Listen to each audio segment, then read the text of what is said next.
Yo, welcome to another episode of MCU and Me. I got my buddy Keaton from that one more time. I coughed directly in the intro. I don't know if I want to salvage that. Wait, do I just... Yeah, go ahead. Welcome everybody to another episode of MCU and Me. I got my buddy Keaton here from The Buzz, and I am your semi-host, Air. When I'm not suffering from depression and anxiety, this is where you'll find me. We watch Marvel movies. Just it's about it. Honestly, one of the only reasons. Anyways. Oh no. And today we're going to be talking about Thor, the Dark World, more like Boar, this movie sucks. Ooh. World. You got him. Best movie in the MCU so far, honestly. No. And that's literally a fact. That's not even debatable.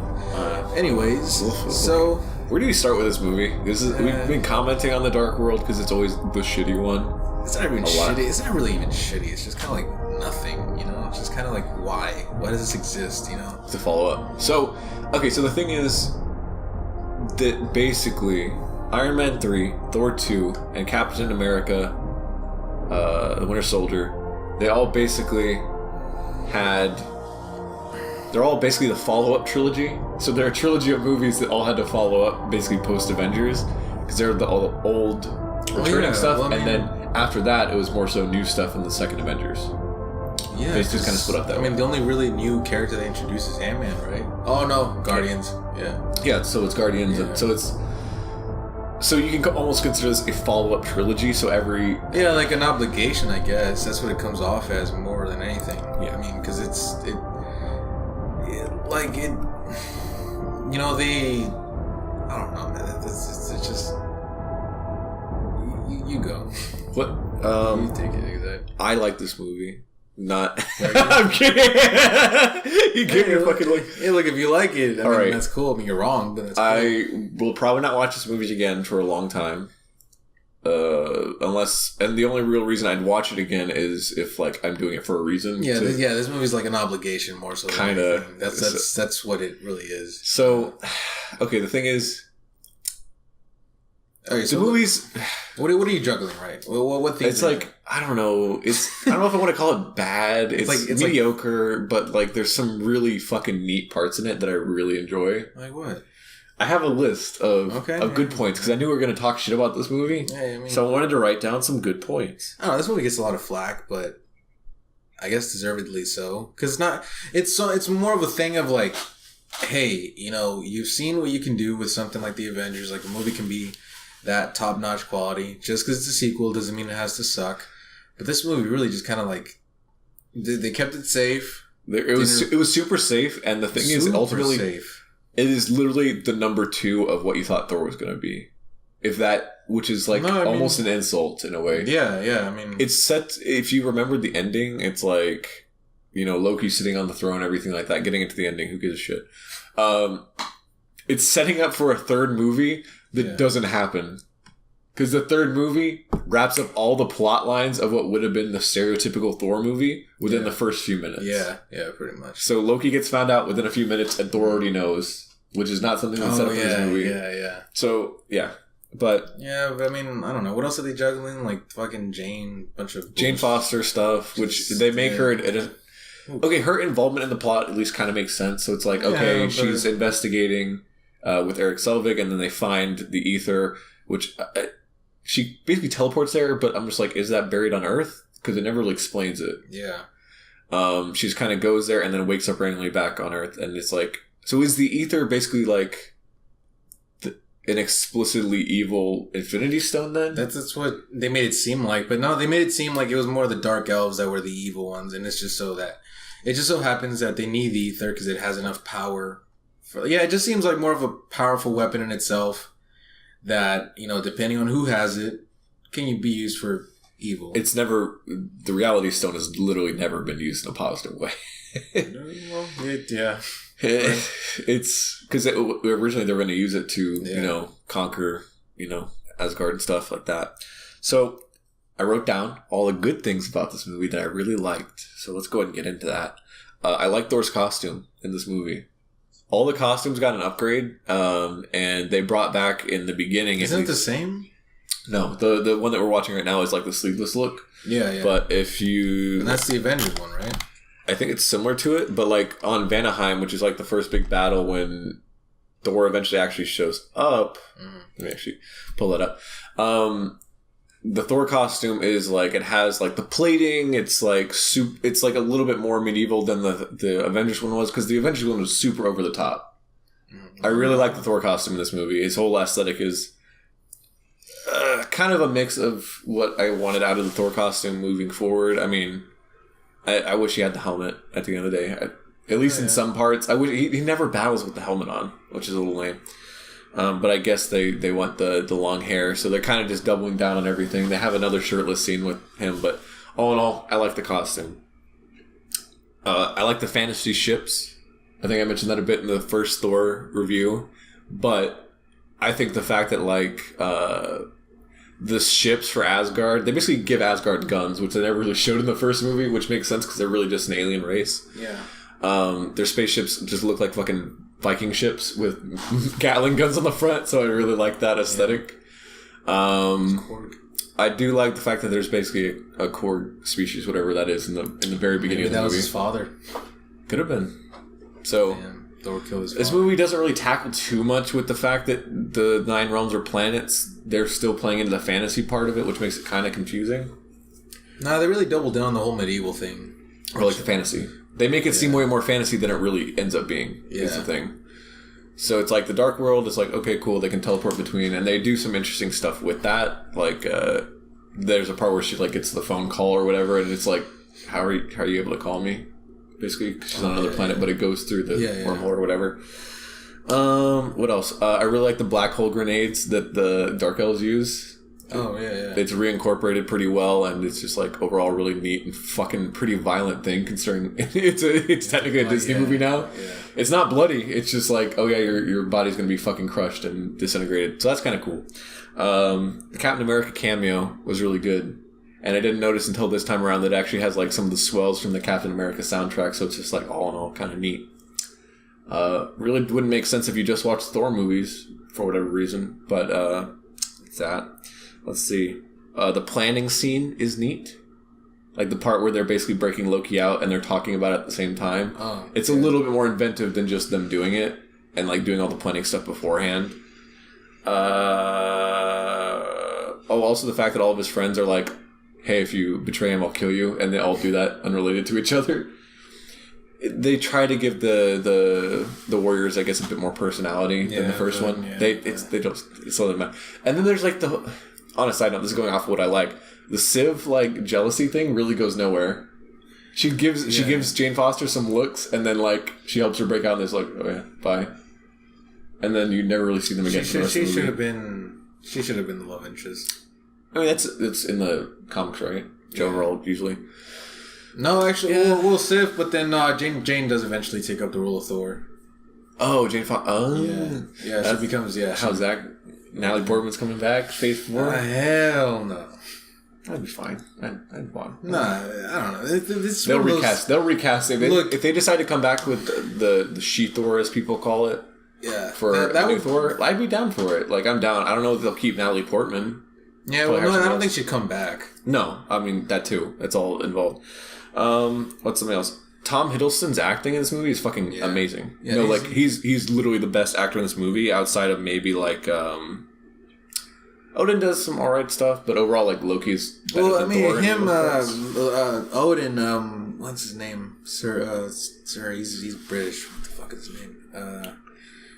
William Hopkins? Anthony Hopkins. Anthony Hopkins, yeah. Yeah, I mean, his is like by default good because he's an experienced guy. He's just kind of sleepwalking through it. Yeah, and I think Idris Elba was kind of doing that in the beginning too. He takes it a bit more seriously, and that's they kind of humanize Idris Elba a bit more in this movie because he like takes off his helmet. Yeah, they don't have the stupid voice filter on him anymore. At least at least they tone it down a lot. I didn't even notice it.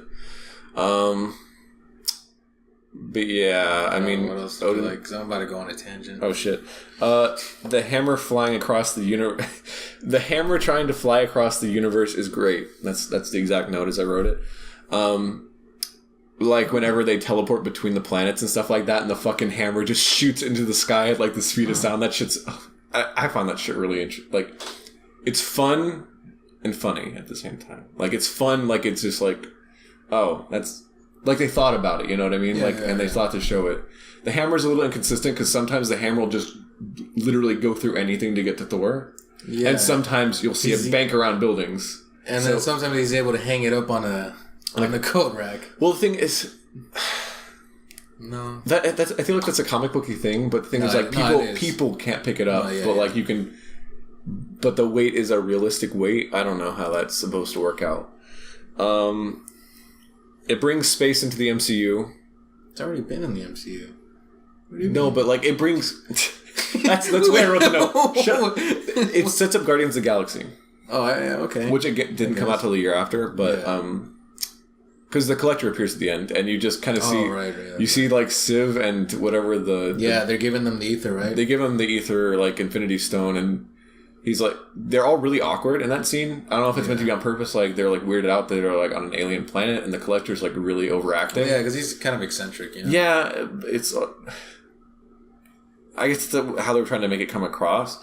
I haven't seen Guardians in a minute either, so I don't know that like the ether really plays into the fact that he has.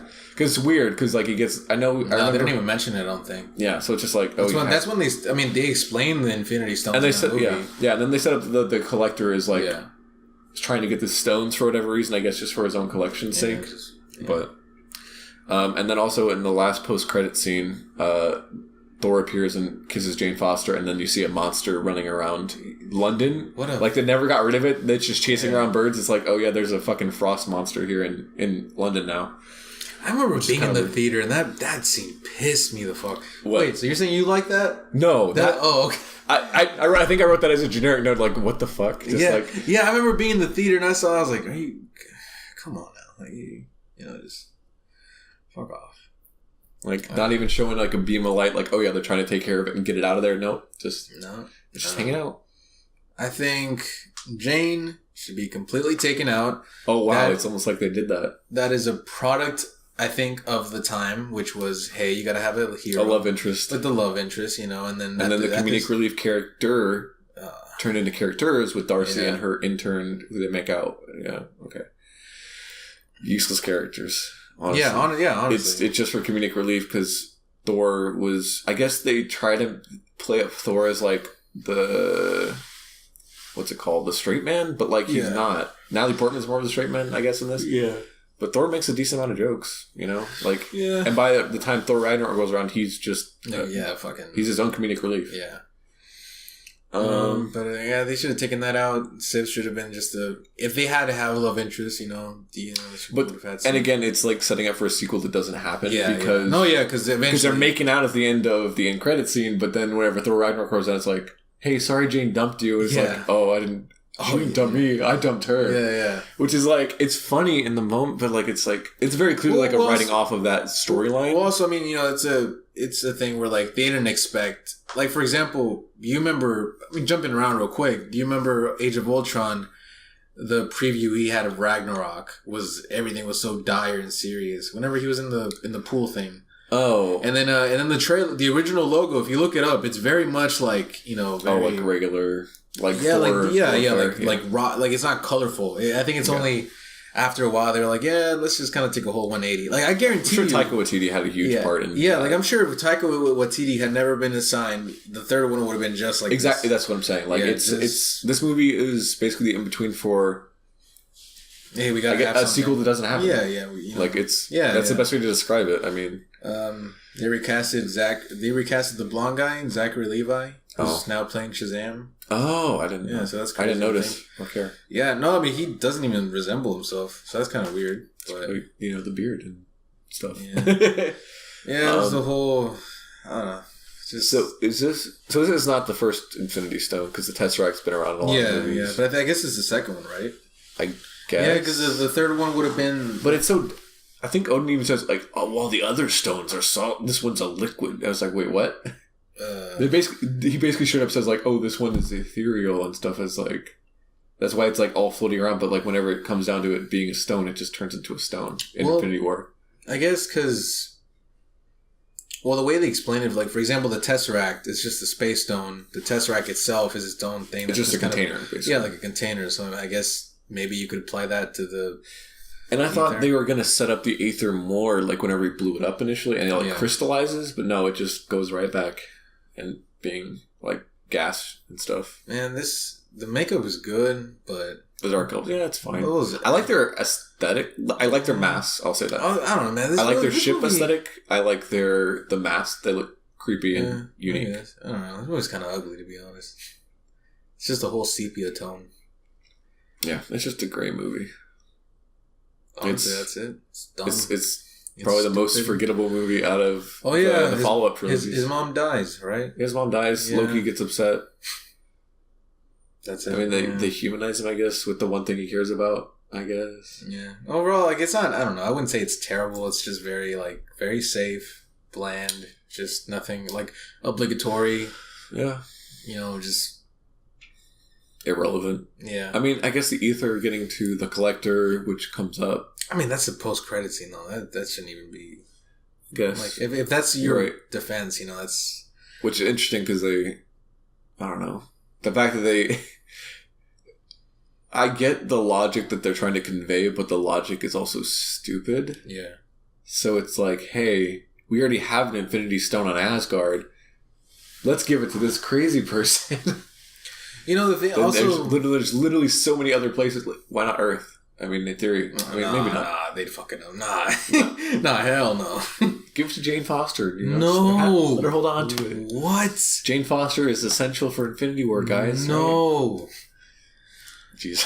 Yeah, but I mean, one thing is, though, at least they, you know, they try to expand more on, I was going to say Wakanda, on Asgard, but I mean, like, I don't know, at the same time, it doesn't feel very, like... It doesn't feel real. Yeah, it doesn't feel like a world you'd live in, you know, like, I don't know, you kind of just show things in the background, but... And of course it has to do with, like, CGI limitations, but also it's like, no, there's no solid... Yeah, you know, thing to it. Like, you could not draw a map of Asgard, and I guarantee the director couldn't either. Yeah, you know what I mean? Yeah. Like, you have the shot of the palace, and then now there's random islands. I'm pretty sure they just reuse that same shot from the first movie of them, like, panning up on... It's a different... Because it goes down the bridge and whatever, and it's kind of... One thing that, aesthetically, that I really enjoy... This movie has some neat aesthetic parts. I like the Viking funeral part, like, where they're, you know... Yeah. And they all, like, kind of float off the waterfall and stuff like that. That was super neat. I forgot. Is Valhalla in this movie? No, right? No, Valhalla, I think, is just a concept. No, it's a heaven for them. Well, I know, but in the mythology, yeah. But see this scene of them just... I thought it was cool. We're talking about the rain going around Jane Foster and then meeting Thor, and then she slaps him. Okay. Haha. But she's also a weird character in general. So funny. Haha. Yeah. Comedic relief. Do you know if it was the same director for both Thor movies? I don't know. I don't know if it was Kenneth Branagh. I wouldn't be surprised because it has that same kind of like feel. But actually, no, because actually, Alan Taylor. Oh wow, that's okay. I don't know who that is. Yeah, that is. Yeah, again, just kind of like just a fill-in. Yeah, fill-in director. You know, kind of like okay, make this movie, get the paycheck, set it for another movie. Yeah, that kind of thing. Don't ruin everything. Here's your script. Overall, basically. Worst movie ever. It sucks. It shouldn't. Would you really say this is the worst one of the MCU so far? I think so. What do you think the worst one was before Thor: Dark World? I mean, Iron Man 2 were probably like no. The Incredible Hulk. Ooh. Yeah, that's what I would say. The Incredible Hulk. The Incredible Hulk, and this took its place. And so basically, every phase kind of had like its one that was kind of like off. I'm trying to remember what the one for phase 3 was. That was it was Ant-Man and the Wasp is the one that everyone says is bad and irrelevant, you know. But that's way down the line. I mean, there's not too much to say, so this is probably a shorter one. I mean, oh Jesus, it's pretty obligatory, I guess. Yeah, that's really all it is. Like, you wouldn't watch this movie. There's some neat aesthetics if you're watching all the MC movies like we are. I mean, there's some neat aesthetics. Like, you can pay attention. You might pick up your phone every now and then. No, not every now and then. no, pretty often. You could be doing homework. You could do a lot of things while this movie's on. And still get the gist. I don't know. There's some cool aesthetic parts to it that I think are neat, but like, I mean, it doesn't All in all, it shouldn't exist. It's dumb. If you get the cliff note of like, hey, they find out the reality stone, hey, now it's with the collector. No, honestly, you don't even need to watch this movie. Well, I'm not saying you need to watch it. I'm saying like, hey, if you get the cliff notes version, hey, Jane Foster exists. Even with the cliff notes, even if you didn't... Overall, this movie is irrelevant, dumb, and stupid. Jane Foster gets mentioned in like Avengers 2, and then that's about it. Yeah, that she's safe or something, right? Yeah. No, that was in the first one. The second one is where they're talking about the best girl. Oh, right. A really meta conversation about who has the best love interest. Yeah. I don't know if that was meant to be meta or not. Maybe. But yeah, that's about it. Rating time? 2. A 2? Yeah. A 2? Yeah. Do you realize how low that is? Yeah, and I'd probably give it a 0. Bruh. It's not like I don't know. This is a weird one because it's not bad. It's not like that's the thing. It's like from a filmmaking standpoint, it's competently made. You know, did I say that right? Competently made. Yes. You know, like it's technically, it's good, but it's soulless. You know, there's really not much to it. You know, I wouldn't watch this on my own free will. If someone put this on, I would probably take it off after like a while. You know, so it's not. I don't know. It's from an enjoyment. Okay, from a filmmaking standpoint, it's a 5, whatever. Right. I'm gonna give it a 5.5. Nah. It's I will say I like this one better than the original Thor. Absolutely. What? Absolutely. The first one is bland. What? Generic as hell. Okay. This one is generic as hell, but stuff happens. Nah, stuff happens. Half the movie. You're trolling. Half the first movie is just them wandering around. If I had known this whole podcast would have been different. Oh my god! I cannot. You were really saying you enjoyed this shit more than the first one? I would, if given the choice. The first one's nothing special, but at least stuff happens. You're introduced to everybody. There's more aesthetic, cool stuff to this one. Okay, but aesthetics. No, even then, the blue stuff with the frost giants. What do these fuckers have? Just pointy ears, and red shit everywhere. Yeah. Nah. I'm going to say it's better than Thor. So just by 0.5, it's still worse than The Incredible Hulk. Wow. It's not a good movie, but I'll say it's better than the original Thor, so I'm going to give it a 5.5. That is ridiculous. And I don't know if we can continue with this anymore. Oh, no. What are you going to give it, legitimately? What is your actual rating of it? Is it a 5 like Thor? Well, no, from a filmmaking standpoint, right, it's competent. It's 5, right? But from an enjoyment standpoint, it's probably like a 2 or a 1. So what's your final rating for the average? For the average shit, I guess a 3. A 3? 3.5. A 3.5. Yeah. Jesus. Okay, that's the lowest rating in MCU history. Yeah, I mean, just to clarify, it's not even bad. It's just kind of like, nothing. It's just safe. It's just kind of like nothing. It's literally the definition of the word nothing. It's abstract. There's nothing there. It's soulless. It's purely a machine. It's something that was made obligatory. It was no one's vision. It's just... There was no passion behind it. Yeah, there's no passion. It's just literally mandatory. Which I understand. But I'm saying from like a shit happening perspective, there's enough interesting shit on screen every now and then. The fact too much of the first movie is meandering around with human shit. What do you remember about this movie? What set pieces? The ship battles. The escape with Loki.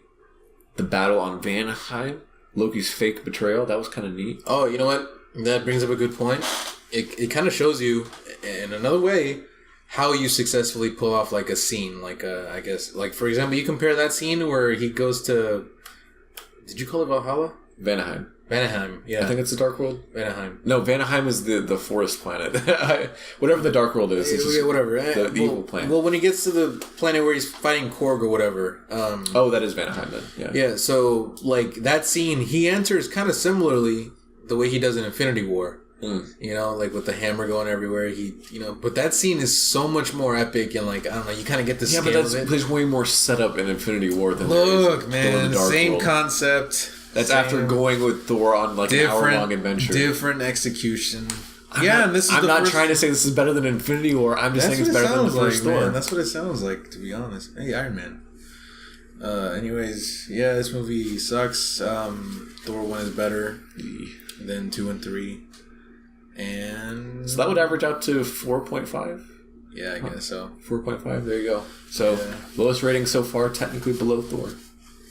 So there you go. Cool. So that's MCU and me. This movie is boring. I'm not going to watch it again for a very long time. So you admit it. No, I'm saying I'm not going to watch this again. But I'm also not going to go back and watch the original. Ladies and gentlemen, I'm not going to go back and watch the original Thor. It. I'm not going to go back and watch the original Thor either. We got him. Captain America, I can watch any of those. Right now, I'd be fine. All right, you know what? We're going to talk about that next episode. Bye.